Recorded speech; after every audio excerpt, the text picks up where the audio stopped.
go.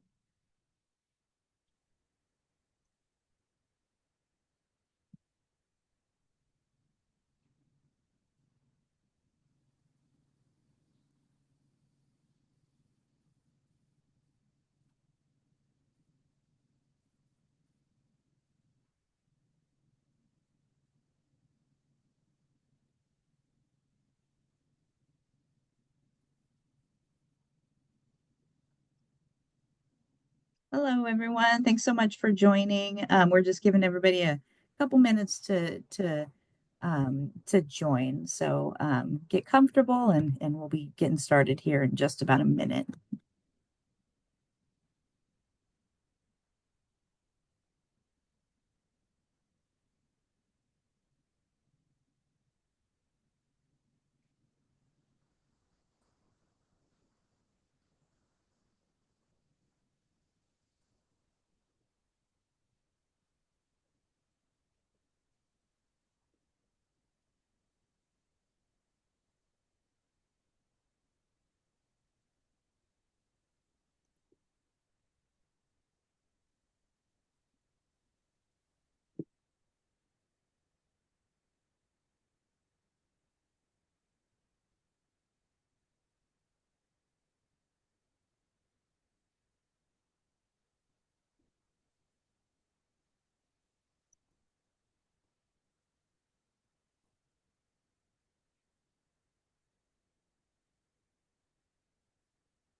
All right, everyone. Well, it is about 1 o'clock.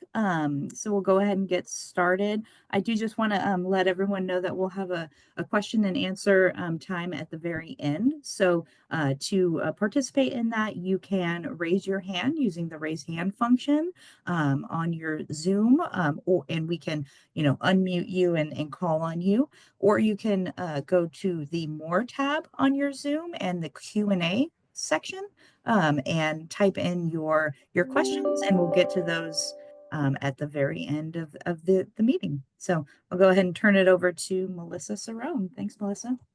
Thank you, April. Hi, everybody. Thanks for coming to our work sample preparation webinar.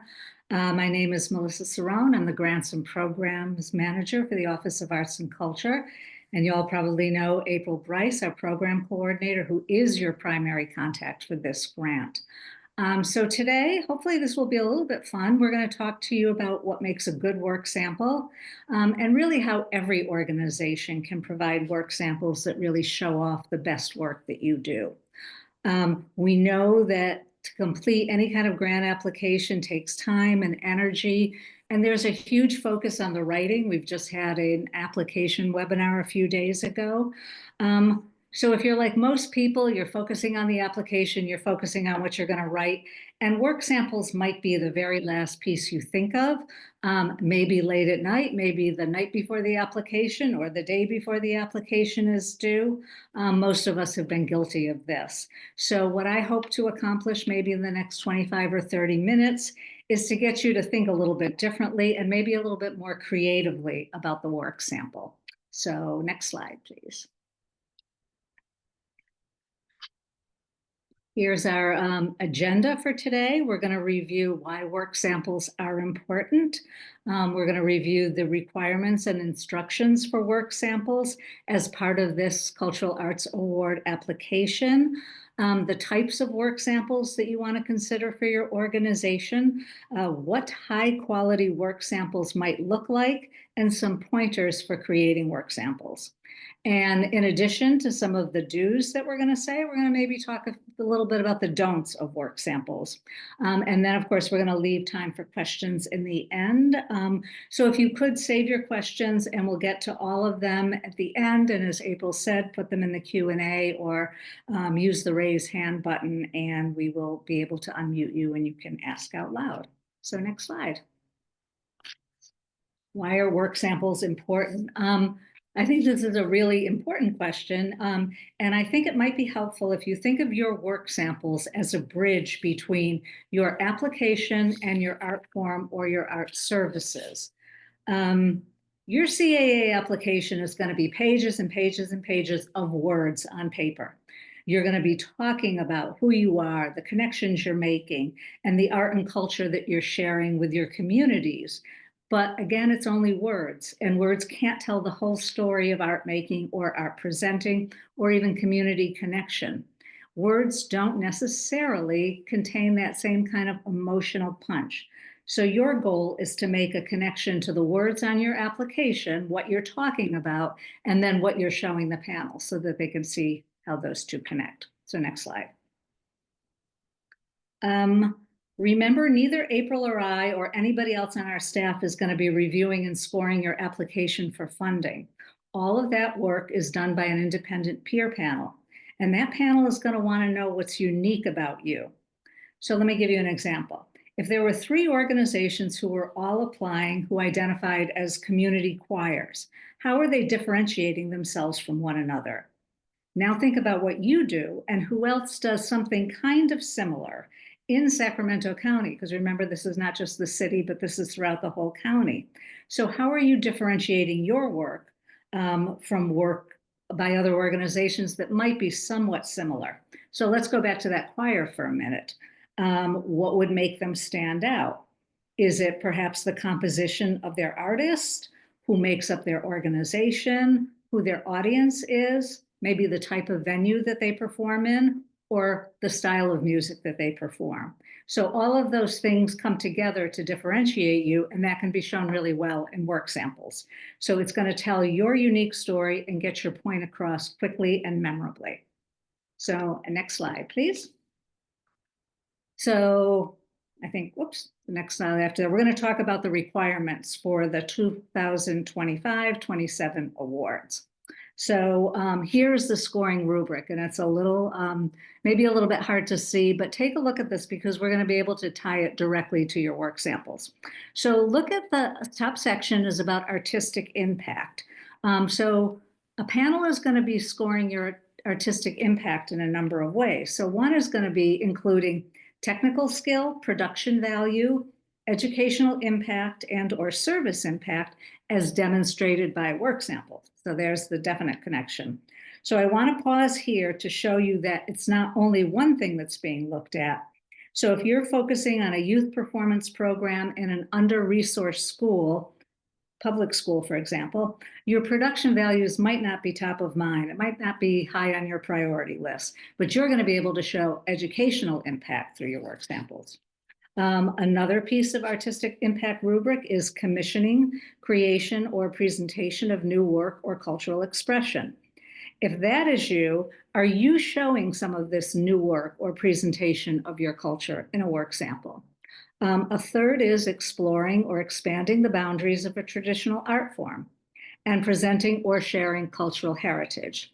If that's what's key to your organization, your work sample might be based on preserving culture for community. So how would you use your work samples to show this aspect of your work?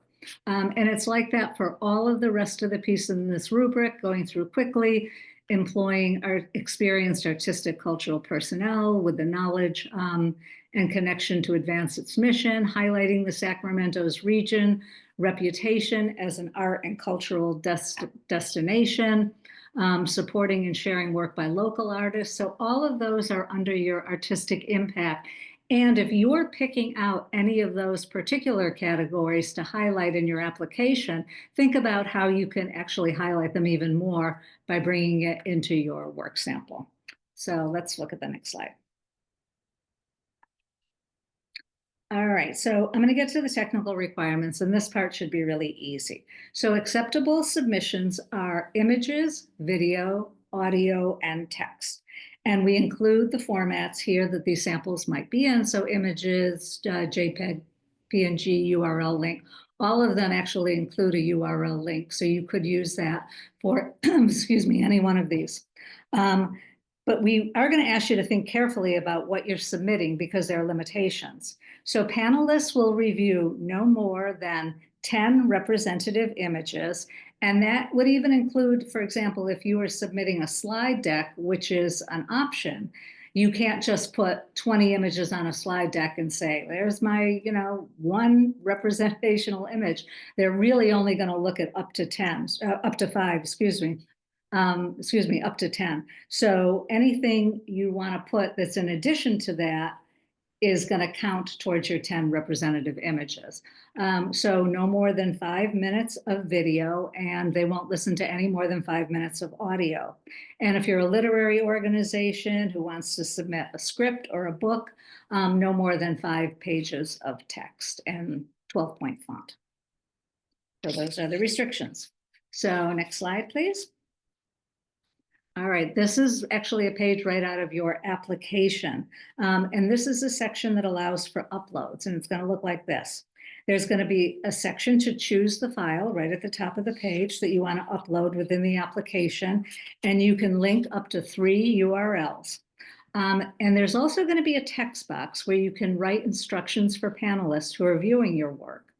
And this is your opportunity to make sure that panelists understand what they're going to be seeing or hearing.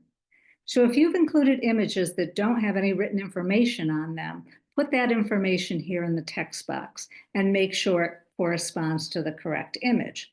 So if you label your image, for example, Mural Painting Day, then in the box write maybe photo number 1, Mural Painting Day, the place where you're doing it, Northgate Boulevard, March 1st, 2024. Students from Grant High School participate in a community paint day with artist April Bryce as part of the Beautify the Boulevard project. So I just made that total up, but that's kind of how you would tell the information that we need. And then we would hope that somewhere in your application, you talked about that Beautify the Boulevard project so that they can make that visceral connection between what they're seeing and what you've talked about. So if you've uploaded video, be sure to add a note to cue that video to the exact point that you want them to see. So don't let them start at the credits. You could put the credits in the notes if you think they're really important to include, but start at the moment of greatest interest. So the beginning of a powerful song, the best part of a dance, kids laughing hysterically at a line in a performance that you're doing for them. Don't assume that the panelists are going to look for these moments. They're instructed when they go through the panel review process not to look at any more than 5 minutes. So if you don't include any notes, they're going to start as soon as the video begins. And when that 5 minutes is up, they're going to stop the video. And maybe they're going to miss all the good stuff in that scenario. So you want to make sure that they only see the best part. But again, use this space here to tell them who's performing, what it is, where it is, any kind of information that's going to give them context to what you're showing them. Don't make it terribly long. We're not looking for you to add paragraphs here. It's not to elongate your application, but just to provide a little bit of information so they know what they're looking at. So next slide, please. So here are the types of work samples. You're probably totally confused at this point about what you should submit. So here are some of the best practices that might work for you. If you're a performing arts organization, you're probably going to want to show video. It's really the best way to connect with an active art form. If you're a gallery or museum or other visual arts organization, you may want to use images or presentations. This one is a little bit tricky because just showing works of art is not necessarily the easiest connection for a panelist. So it's better to also show images that include art in your space. And if you can, also show visitors or audiences interacting with the art. Do you host openings, workshops, artist lectures? Add a couple of photos or images of these so that there's a nice mix between what you're presenting, if you really want to focus on the artwork that you present and how it's different from another organization, but you also want to see who's interacting with it and how they're interacting with it. It's a little bit trickier for literary arts service organizations and arts education organizations and others that don't work specifically with artworks or audiences to show compelling work samples. So first of all, know that the panel totally understands this. They're going to want to know what you're about, and that's really all they really care about. I usually discourage folks from using flyers or posters as work samples But in the case of service organizations, this might be a good way to show the depth or the breadth of the programs you provide. So for example, if you offer 15 workshops in the course of a year, maybe you could show this through a sample of this through your flyer and what you present. A literary organization can certainly include pages of poetry or text, but if you do events or readings, show us a little bit of video or some good photos of a poetry night or something that shows the energy of the work and maybe who attended, because we really want to know what the community is for your artwork. One thing that I really discourage is Instagram or Facebook pages. They really do look terrible as work samples, and they don't convey any of the energy that you're hoping for. So if you don't have video, give us some good photos, images, slide presentations, something else that's gonna, excite them a little bit more. So next slide. So now we're going to talk a little bit about what quality work samples can look like. Next slide. So here are some characteristics of a good work sample. Good work samples catch the panelist's eye or ear, and they enlighten them about your work. So remember that this panel is going to look at least 75 and maybe up to 100 applications for this grant. So you want to make sure you're giving them something memorable and something that holds their attention. You're going to want to show off your work. Your work sample should be an extension of your art practice. So is this something that you'd be proud of to represent your work on the stage or in your space? Would you show this work to a major donor or a prospective board member? You have high standards for what you do, and the work sample should be a representation of your high standards. Drop us into the action. You need to capture their attention quickly and hold it. So make sure, particularly with video, that from the moment they cue it up and press play, something is happening. Make sure it relates to your application. So if you talk about being an organization that's led by community voice, but we don't see any representation of you engaging in community, it might feel like a disconnect to the panel. If you talk about including diverse voices in everything that you do, and your work samples only include white actors on a stage, does that really create a disconnect in what you're saying and what you're doing? Or if you say you do cutting edge work, but all we see is a classical ballet, the panel might be confused about that. So make sure that there's a relationship. Make sure it's easy for the panel to know what they're looking at. Include the title, the venue, the city, the date, maybe a one-line description of what they're about to see and why it's important to your work, just so they don't have to figure it out.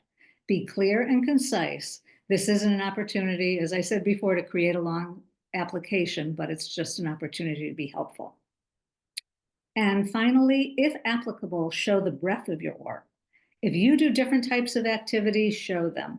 If you're a festival who's known to do one big event throughout the year, but you also have a few smaller satellite events and maybe they're at different locations, show some of these in your work samples. It'll get a chance to see the variety of what you do and might help your application in that way. You might be a gallery that does art making classes for seniors in addition. So show them some of the gallery exhibitions and then also a couple of photos of youth or seniors making art so that the panelists can see more than one side of you. And I do want to take a minute to talk about audio before we move on.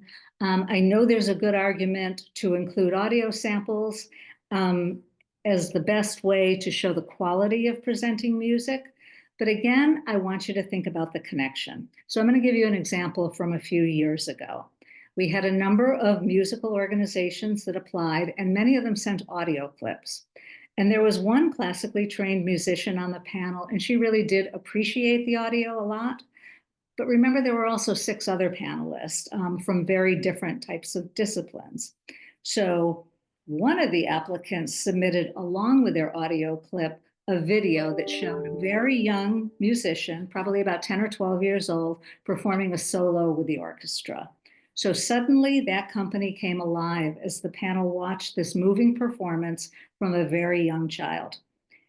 If we only had the audio and told the panel what was happening, they would have been impressed, but they wouldn't have been able to connect in the same way. So having both allowed them to connect on both levels.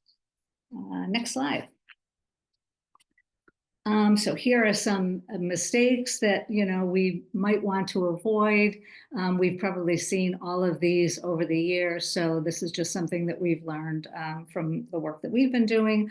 Obviously, avoid videos with poor sound or visual quality. We're not asking for something professional. We're not asking for something expensive. We know that phones can take good video and they have decent sound.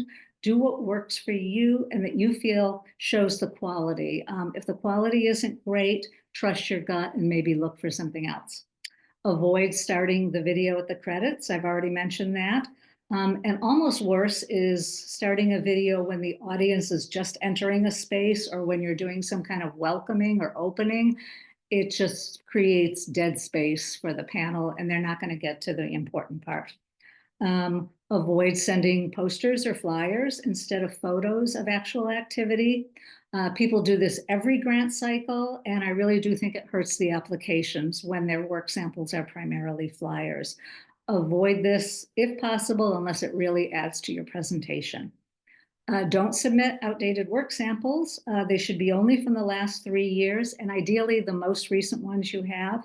Applicants in every cycle always submit some old work, and I will tell you the panel will catch it every single time. So don't do it because that will harm your application. Don't provide too much or too little information. PowerPoints or other slide decks can do both. They can overload and bore a panel, or if they're short and interesting, they can add to the application. So make sure you give just enough. And particularly for organizations that don't do video or have great photos, think about how you're going to use presentations to really show your work at its best. Don't submit any password protected content. Panelists are not going to track down passwords, and don't submit anything where the public access will expire soon.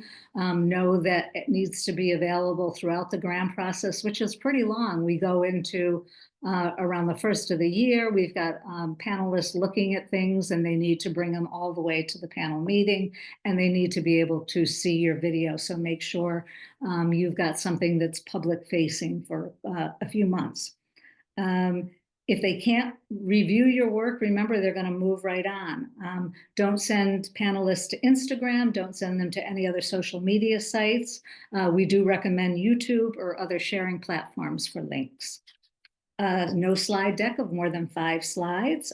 If you submit 10 slides and your best work is at the end, they're not going to see it.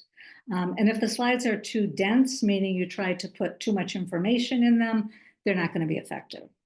And finally, don't send the panel to your website. We are asking panelists not to go to the websites and review them. Your website is really how you promote your work. It's got a lot of information on it, but it's not part of the grant application. So we are encouraging not to put links to your website, and we're asking panelists not to go to websites. So next slide. Things to consider images. So here's an example of too much on a slide. So this is, we have all this information we want to give to you, but you see that it would be a little bit hard to read if you were a panelist looking for it. I'm not going to go over all of this. It's a good example of what not to include and what to include in your application. There's some useful tips here. We got these tips from a visual artist who actually uses these tips because this artist submits a lot for juried exhibitions. So it's a little bit different than a grant application. I'll go through some of the advice because it's really good advice that I would like to highlight. Some of it I might question a little bit, but particularly the use what you have advice. We don't ever want people to go out and hire professional photographers for a grant application or for professional videographers. This isn't necessary. Just take a look at the photos on your phone right now, and I bet you have some that are absolutely incredible. And I bet you also know the conditions that made those photos great. So it's probably not something that is unfamiliar to you. There are a lot of ways to improve the quality of shooting artwork, such as using natural light, making sure your backgrounds aren't distracting, avoiding wide lenses or digital zooms. That might be helpful. I am going to disagree on one piece of advice, and I understand where she's coming from because, again, this is somebody who's sending out their work to be viewed for a juried exhibition. And that advice is not having people standing next to artwork because it could be distracting. For a grant, I would prefer to see a gallery filled with people and art so that I could see who attends and how they're engaging with it. And which doesn't mean that every single photo, if you're a gallery or a physical space, needs to have people in it, but some should, so that there's some kind of representation in that way. Next slide. Oh, okay. And here are some of the different settings we have for your smartphone if you're using it to take pictures, portrait, food, which is maybe not necessary for this application, macro and close-up for those shallow depth of field shots, and obviously panorama. It could be used in some way, particularly if you're trying to show a big space with things happening. So those are things you could perhaps use. Next slide. Okay, and video. Again, this is some good advice that we got from a videographer who does a lot of different types of shoots. I'm not going to talk about all the technical advice he gives, but it's really good advice, so I would ask you to refer to it later on when you're looking at these slides. Take lighting into account, obviously, avoid backlighting, lock the focus, use ambient noise to add texture. These are all really good suggestions. But you don't need to be a videographer to know what good video looks like. And you probably already have 5 minutes of video that shows off some aspect of your work really well. Again, use the format that works best for your work and expresses you best. If your current video is not great, but it's okay, then use that and add some great photos. The panel is going to understand if everything isn't the most professional. Remember, do what works for you. The panel just really wants to know that you've put some thought into it and that you put your best foot forward. Next slide. Okay, so now April has helped us find some work samples that I think are going to help us illustrate a little bit about what I've talked about. We've obviously used public domain samples here, so we're trying to give you examples of what works and what doesn't work. In past years, when we used to do these in person, we've actually asked for brave participants to show us their work samples just so that we would have some actual live work samples. We might try to do that again in the future so that we can see in real time what people submit and why it works really well or maybe why it doesn't. So next slide. All right, here is an example of background colors. So we're talking about photography, we're talking about visual art. Again, as I said, I would never recommend a full work sample list that only includes images of art, but it is a good way to include an example of maybe an important work or something that you want to highlight about what you've done. You can see here there are two different backgrounds that are being used. One is the black background, one is the pink. The pink is more distracting. Obviously, the black is simpler, highlights the work better. Also, with the pink background, the work is not symmetrical. It's not centered in the frame. So it's a little bit distracting. It's not the worst thing in the world, but very simply, you could change it and make it a better sample. Next slide. So this is an example of documenting your space. I've mentioned it a couple of times. If your space and your facility is important to the work that you're presenting, it'd be great to see a photo of your space. It's a photo of a really nice looking gallery on the left, but there's no context. I mean, that could be anything. It's really boring. The second shot has works of art that I can see. They're large, they're abstract, they're modern. So it's giving me a little bit more information about the type of gallery this is and maybe the type of work that they present. So I would suggest one more photo. If you're using the photo on the right, I would maybe show a photo with people in it. So you could have a group of school-age kids walking through on a tour, maybe high school students talking to each other about the work, interacting with the work. Maybe you'd have a poet or a musician performing in front of the work.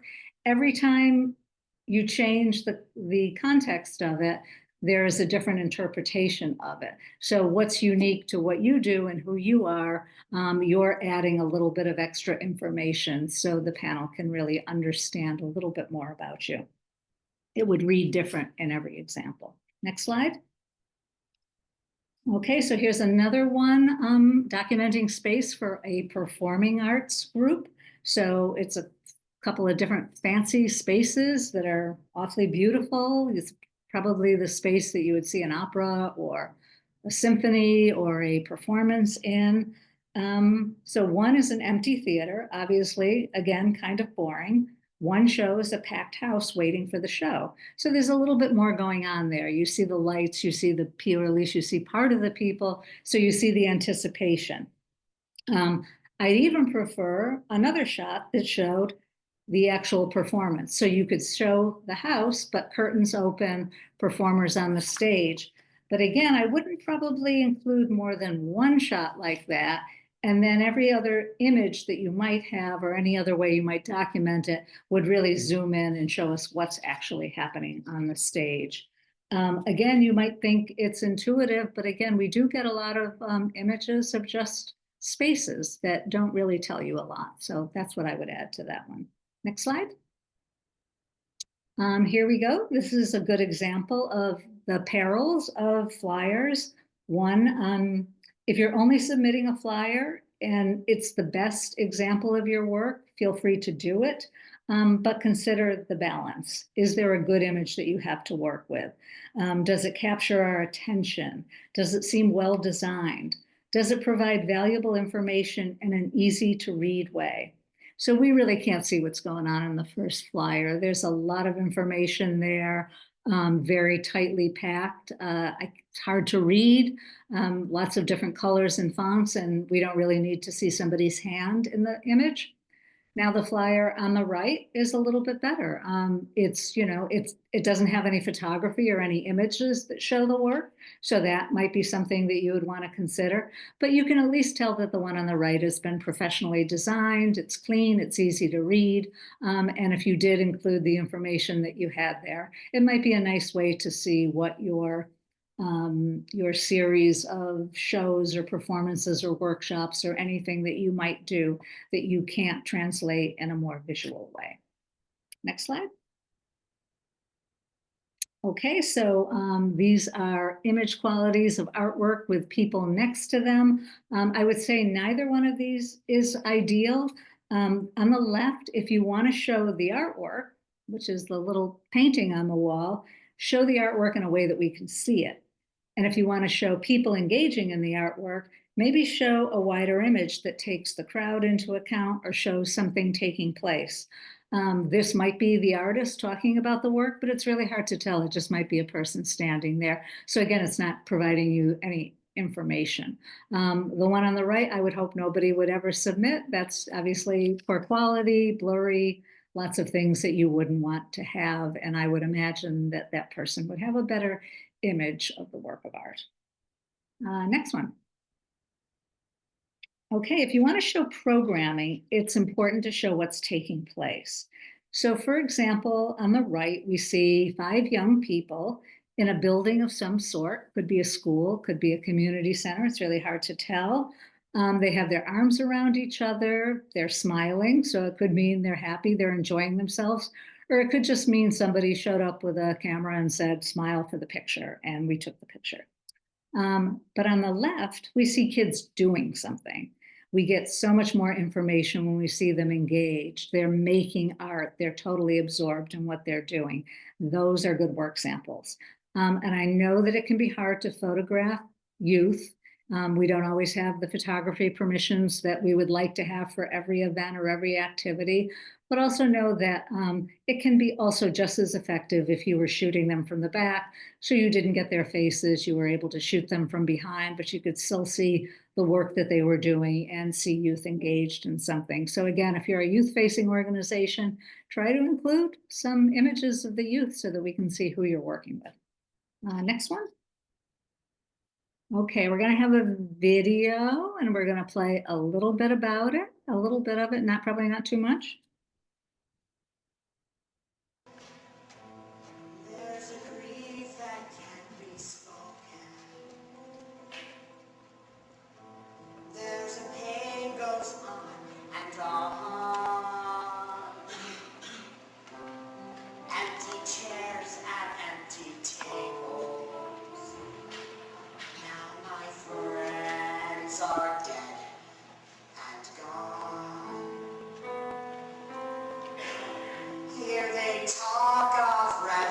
I think that's probably enough. We don't need to listen to much more. Obviously not a great video, but it's really not different than videos that people submit as part of their work samples. We received many videos like this in the past. There's got a lot going on. First of all, I would hope to have more context about who this video is from and what the performance is. So who's performing, where, what, when. Maybe this is a student group is having its first opportunity to be on a stage. And it also could be a formal training program for musical actors. So knowing what it is gives you a better sense of what you're seeing and what your expectations are. So remember, everybody has certain expectations going into looking at work samples. Again, if these were, youth that were sort of doing this for the first time, maybe they were young people running the cameras, it might be a little different, but it's probably not the work sample that you're going to want to show. Cameras, a little bit jittery. It's out of focus. The sound quality is not fantastic, and it's dark and obviously hard to see what's going on. And I'm not necessarily sure they dropped us into the most dynamic part of the work. Sometimes a quiet, soft solo like this might not be the best way to do it. So that's, there's that video. So that's pretty much, I don't know, is there another slide, April, or is that the last one? Oh, okay, so I just want to say a few things and then we're going to be happy to take your questions. But before we go on, just obviously, number one is we've all been that shaky videographer there shooting our kids' performance for the first time. We can all open our phones, and for every great shot that we have on our phones, and I'm sure we do, there are a lot that we would never show anybody. We have some terrible shots as well. So remember, you're not expected to be professionals at video, audio, graphic design, or photography unless you are, and then be really careful. So if your work is, if you are known as a nonprofit arts videography organization, expectations are going to be a little different for you. Same thing with graphic arts or anything else like that. So keep that in mind. But for the rest of us, panels know we're not professionals. They know some of you have a budget for this and that many of you don't have a budget. Just give them something that they can respond to. I know that each of you has something on hand or that you can produce that's going to be of great interest. I know it because I've seen it. So make sure that you're putting your best foot forward in that way. Second thing I want to say that, and I hope you know this, that work samples, using work samples is not perfect, but neither are long written applications. We all have a lot of work to do collectively to really be mindful of folks with disabilities that make listening to audio, watching videos, or reading pages and pages of material difficult or sometimes impossible. We as a funding organization know we need to keep working on this. The best we can do right now is to give you multiple ways to get your message to the panel and put your best foot forward. So know that we're working on that. Going back to my opening remarks, I want to repeat, don't leave your work samples to the last minute. Start collecting some potential work samples now. Sit down with other people in your organization, your friends, families. Ask them what they like best. What do they respond to? Build in a little time to work on this, or maybe ask somebody else in your organization to take some time to help you collect images or video samples while you're starting the application. And then once the application is written, see what work samples really help to accentuate and add to your story, which ones really fit in with the story you're trying to tell. And the last thing I want to say is that we don't have a 100% rule for you to use. Most of what I've talked about today are suggestions based on what we know collectively and what we've seen from panels in the past years, which doesn't mean that tomorrow's panel isn't going to be a little bit different. They're all going to look differently at your work. And that's why we don't tell you what to include. We don't give you advice on choosing one image over the other. You're really going to need to trust yourself, your coworkers, your board, your advisors. Use as much of this information as is helpful or relevant, but at the end of the day, you get to decide how you want to best represent your organization. So those are pieces of advice, and happy to take any questions that you might have. Great. Yeah, Melissa, we do have some questions in the question and answer. So again, if you want to ask a question, you can use the raise hand function and we will call on you. Or you can type your question into the Q&A box that you'll find under the More tab on your Zoom screen. So the first question is, what do you think about including videos that were originally made for Instagram but give context to our programs or show the community interacting with our organization?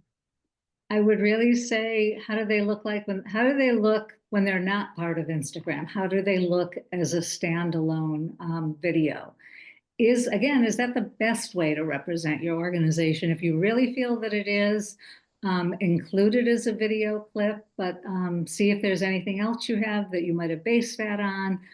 Again, really think about the different ways that these media are used and how to best present your organization as an Instagram piece of content, an Instagram clip just really doesn't read well in an application. That's just what I've seen in the past.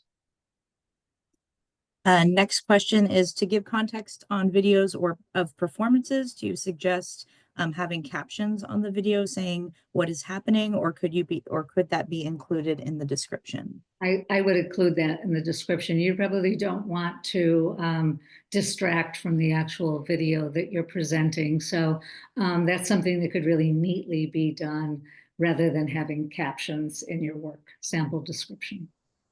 Great. Next question is, are you limited to one video and 9 pictures, meaning only 10 attachments, or one video of 5 minutes and no more pictures? I can go ahead and take that one. We can do, so you can submit up to 10 images and up to 5 minutes of video or audio and up to 5 pages of text. So submitting one or the other doesn't take away from the other categories. So it's just, kind of straightforward. The only exception is if you are submitting a presentation, so that 5 pages of text, you would still be only getting those 10 images in that presentation. So yeah, that's the only caveat, but it's an and situation. Next question, is this grant for organizations only or individual artists and collectives? Yeah, obviously, this is the one grant application that really is only for nonprofit organizations. We really don't have a lot of opportunities just to focus on the needs of the nonprofit arts and cultural organizations. But there will be other opportunities coming up for individual artists. So stay tuned for those, but this is really focused on the nonprofit community. Great. Those are the only questions I see in the Q&A, and I don't see any hands raised. Maybe we'll give, one more second or so for people to chime in. Go ahead and use that Q&A feature under More on the Zoom taskbar, or you can raise your hand and we will call on you. Yeah, and remember, we're posting this video, so you'll have it as reference in case there are any slides that you didn't get to see, etc. So, April probably has some. Do you want to talk a little bit about the mentors one more time? Yeah, I do want to sort of make everybody aware we do have mentors available starting today to meet with potential applicants and provide any direction and instruction. You can find those signups. We have 3 different grant mentors and their biography, and a sign up link is listed on our website. So that's just, arts@cityofsacramento.org/grants. And if you have any questions, feel free to email us this email here, OAC-CAA grant at City of Sacramento. Either Melissa or I will respond to that email. So yeah, make sure that you're signing up for a mentor if you're interested, and we'll be posting this webinar on our website as well. And I think someone asked about how they could offer their videography services for organizations. We don't necessarily have a way to refer people. So can't really help with that right now. But again, if we have a call out, best thing is to always check our newsletter every month, because sometimes we put calls out for certain types of services. So take a look out for that. All right. Well, thank you all for coming today. And again, feel free to check in if you have any other questions, but good luck with the application, and start working on those work samples. Thank you, everybody. Have a great rest of your day. Bye-bye.